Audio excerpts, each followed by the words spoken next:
and every man sits under his own fig tree. I'm quoting a passage from the Bible that actually shows up more than once.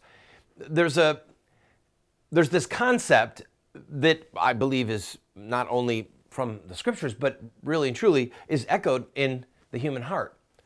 Not all people, but most people want to just be at peace and to be with their family. And that's what that passage says. It says that they're with their children under their own fig tree. I'll come back to that in a minute. But did you know that St. Augustine said that the end of war, the goal of war, is peace? And he also said that even the tyrant, what he really wants is peace.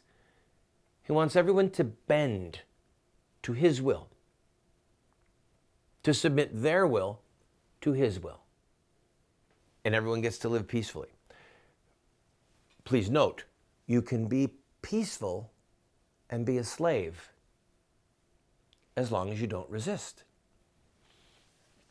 All right, coming back to every man living under their own fig tree. I was at the British Museum a few years ago. And by the way, I'm going to bring this all the way around. Believe it or not, I'm going to bring it all the way around to this presidential election. Stay with me, it's exciting. I was at the British Museum, which is probably the best museum in the world. Maybe the Louvre in France, or I've been as well. But if you're going to take a short trip, if you're going to take a trip overseas, can I go on a quick rabbit trail? All right. If you're going to take one trip, just one trip overseas in your whole life, go to Rome. Go to Rome. If you're going to take two trips, go to Jerusalem. Rome, Jerusalem. Jerusalem is about what was lost. Rome is about what was won. All right, Jerusalem, the Jews lost the temple.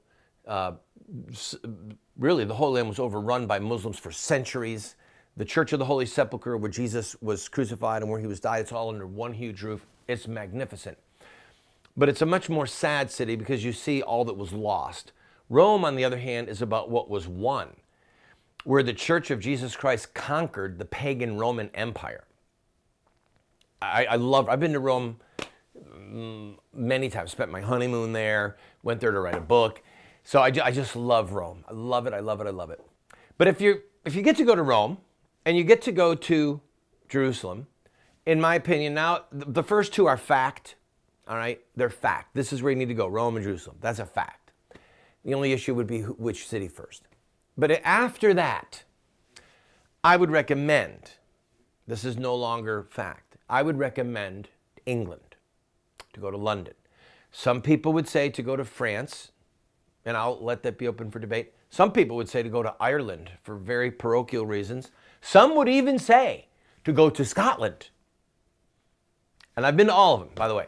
Been to all of them years ago when I had big staff and lots of, never mind. Anyway, back to the British National Museum of Art. It's wonderful. It is magnificent. Oh, I hope I get to take our boys there. It's just incredible.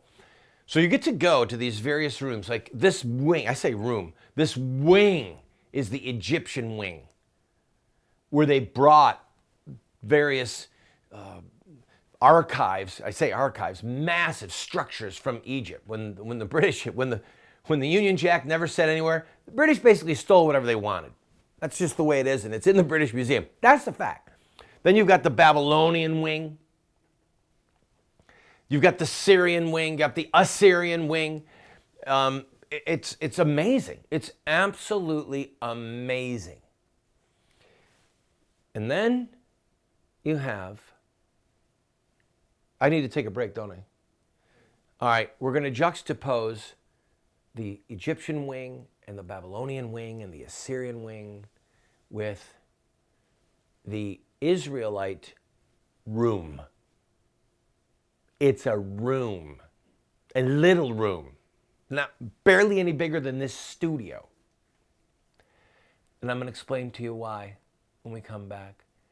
But as I said, I'm going to bring this all the way around to this year's election, and every man sitting under their own fig tree. Don't go away.